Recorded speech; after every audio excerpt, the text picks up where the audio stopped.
నమస్తే. Welcome to Vibhavani nature. ఈ టబ్బులన్నీ ఖాళీ చేసేసి ఎండాకాలంలో ఈ మట్టి అంతా ఎండబెట్టుకున్నాను. ఇదిగోండి, ఇది ఆల్రెడీ ఎండబెట్టుకొని ఒక బ్యాగ్లో ఎత్తి పెట్టుకున్నాను. ఇక్కడ ఈ బ్యాగ్లో ఉన్నది రీసెంట్గా ఇప్పుడు నేను చూపించిన టబ్బుల నుంచి తీసి ఎండబెట్టుకుని ఇందులో పోసుకున్నా. ఎండాకాలంలో మనం కొన్ని మొక్కలు తీసేస్తాం కదా, ఆ మట్టినన్నిటిని కూడా ఒక 2-3 రోజులు ఎండబెట్టుకొని మళ్ళీ దాంట్లో కొన్ని ఎరువులు కలుపుకుంటే మనం వర్షాకాలానికి మట్టి సిద్ధం చేసుకున్నట్లే. ఇప్పుడు ఈ ఎండబెట్టిన మట్టిలో కొంచెం ఆవు ఎరువు కలిపిన నా దగ్గర ఉంది. అయితే నేను మొన్న రైతు మేళ నుంచి బయో చార్కోల్ తీసుకొచ్చిన, అది కలుపుతున్నాను. ఇదైతే వేపపిండి. ప్రతి సాయిల్ మిక్స్ లో నేనైతే వేపపిండి కంపల్సరీ వేస్తాను. ఇది బయో చార్కోల్. ఇది 5 kgకి 100 రూపీస్ తీసుకున్నారు. ఒక 5 kg తీసుకొచ్చుకున్నాను. ఫస్ట్ టైం ఈ బయో చార్కోల్ వాడడం అనేది. ఈ బయో చార్కోల్ని మట్టి మిశ్రమంలో వాడడం వల్ల మనం ఇచ్చే నీరును పట్టి ఉంచుతుంది. అలాగే మనం ఏదైనా లిక్విడ్ ఫర్టిలైజర్స్ ఇచ్చినప్పుడు కూడా అది స్లోగా రిలీజ్ అయ్యేటట్టు చేస్తున్నట్టు. అలాగే రూట్స్ కి మంచిగా గాలి కలిగేటట్టు కూడా చేస్తుంది. అంటే సాయిల్ ని గట్టి పడకుండా కూడా చేస్తుంది. పాత ఎండబెట్టిన మట్టిలో బయో చార్కోల్, కొంచెం వేపపిండి, నా దగ్గర ఉన్న చాలా తక్కువ మోతాదులో ఉన్న పేడ ఎరువు వేసుకున్నాను. వీటన్నింటిని మంచిగా కలుపుకున్న తర్వాత ఈ ఆకుకూర టబ్బుల్లోకి ఎత్తి పెట్టుకుంటాను నేను. వచ్చేది వర్షాకాలం కాబట్టి ఈ వైరల్ ఫీవర్స్, అంటే ఇప్పుడు డెంగ్యూ కానివ్వండి, మలేరియా, చికెన్ గున్యా, ఇలాంటి ఫీవర్స్ అన్ని వస్తుంటాయి. కాబట్టి మనం ఎంత జాగ్రత్తగా ఉన్నా కూడా ఒక్కోసారి వచ్చే అవకాశం లేకపోలేదు. కాబట్టి మన ఇమ్యూనిటీని పెంచుకోవడమే మంచి పద్ధతి. ముఖ్యంగా పిల్లల ఆరోగ్యం విషయంలో మీరు ఆలోచించినట్లయితే తప్పకుండా మీకున్న స్థలంలో కొంత సాయిల్ మిక్స్ చేసుకొని ఇలాంటి ఆకుకూరల వరకైనా పెట్టుకోండి. మరి చిన్న పిల్లలు ఉన్న వాళ్ళైతే 2 రకాల ఆకుకూరలైనా తప్పకుండా మెయింటైన్ చేయండి. సాయిల్ మిక్స్ కలపడం అయిపోయింది. ఇప్పుడు మొత్తం అన్ని టబ్లో ఫిల్ చేసుకుంటాను.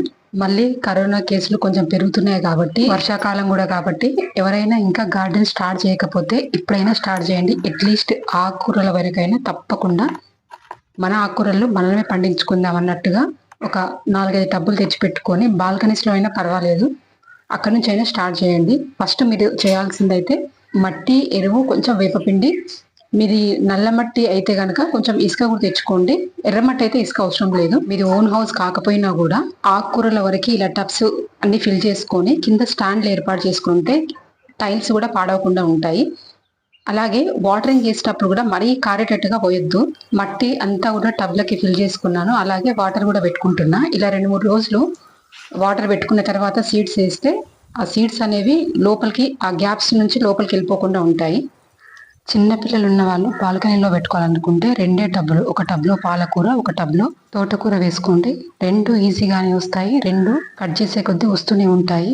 చుక్కకూర, మెంతికూర ఇవి కూడా వేసుకోవచ్చు, అది మీ ఓపిక. 2 వేసుకోవాలనుకుంటే మాత్రము పాలకూరను, చుక్కకూర, తోటకూర దీంట్లో ఏవైనా 2 వేసుకోవచ్చు. మట్టి నింపుకోవడం, నీళ్లు పట్టడము అయిపోయింది.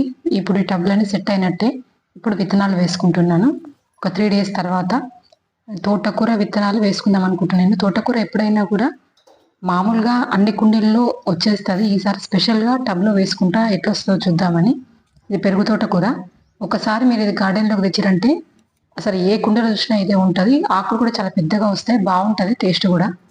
మామూలుగా మొత్తం అంతా కుండీ నిండా చల్లుకోవచ్చు, లేదంటే ఇట్లా కొంచెం లైన్స్ లాగా వేసుకొని అందులో కూడా చల్లుకోవచ్చు. ఇవి చూడండి ఎంత షైనీగా ఉంటాయో. గంగవాయలి సీడ్స్ కూడా సేమ్ ఇలా ఉంటాయి, కాకపోతే ఇంత షైనీగా ఉండవు, కొంచెం కొంచెం చిన్నగా కూడా ఉంటాయి అవి.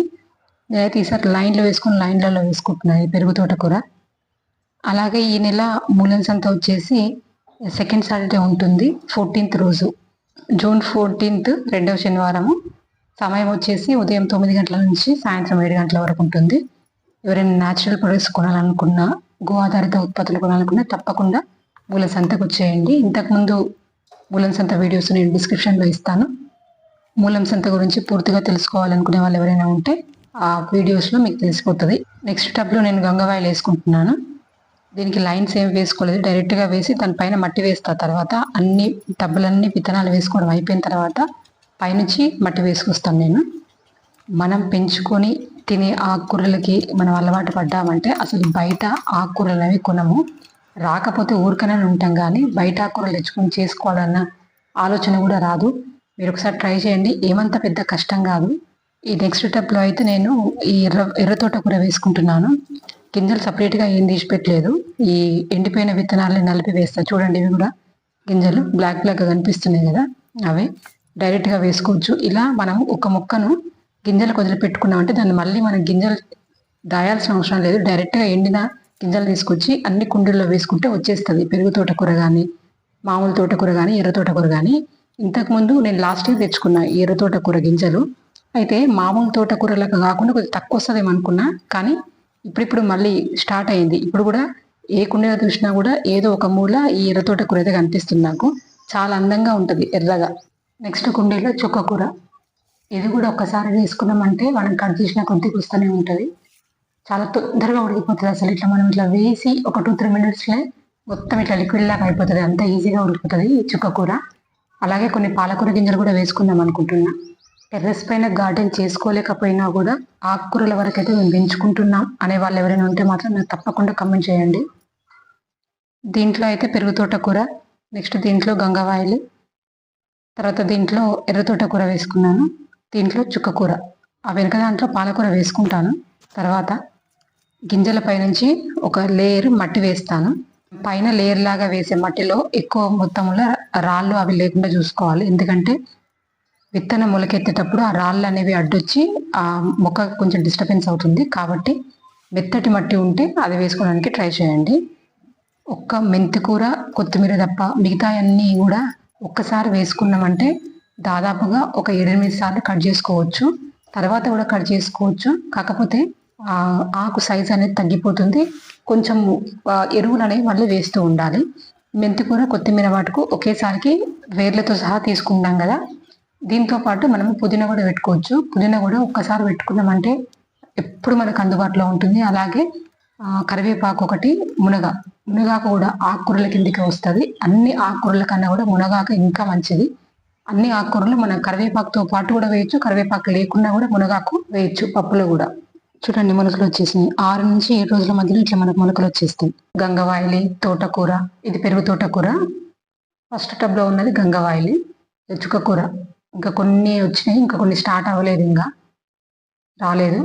దీంట్లో అయితే పాలకూర వేసుకుంటా అని చెప్పాను కదా, దాంట్లో పాలకూర వేసుకున్నా. ఇది చూడండి ఎర్ర తోటకూర, అది మట్టిలోనే సరిగ్గా కనిపిస్తలేదు.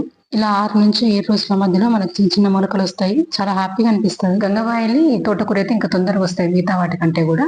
నెక్స్ట్ ఇది 13-14 రోజులకి ఈ విధంగా వస్తాయి. కాకపోతే మధ్యలో వర్షం పడ్డందుకు కొంచెం పడిపోయినట్టు అనిపిస్తుంది. చూడండి అసలు వర్షం వస్తానికి ఎస్సే లేదు, లేదంటే కొంచెం వర్షం రాని ప్లేస్లో పెట్టేదాన్ని. వర్షం వస్తుంది అనుకున్నప్పుడు ఇలాంటి టబ్లు ఏమైనా ఉంటే దానిపైన బోర్లించడం కానీ, లేకపోతే వర్షం రాని ప్లేస్లో పెట్టడం కానీ చేస్తే చిన్న మొక్కలు కదా, అవి వర్షానికి పడిపోకుండా ఉంటాయి. మట్టి కలుపుకొని టబ్లలోకి ఎత్తుకొని విత్తనాలు వేసుకొని అవి మొలకెత్తే వరకు చూపించాను. ఇది ఈరోజు వీడియో బాగుందనిపిస్తే తప్పకుండా లైక్ చేయండి, షేర్ చేయండి, సబ్స్క్రైబ్ చేసుకోండి. సెలవు.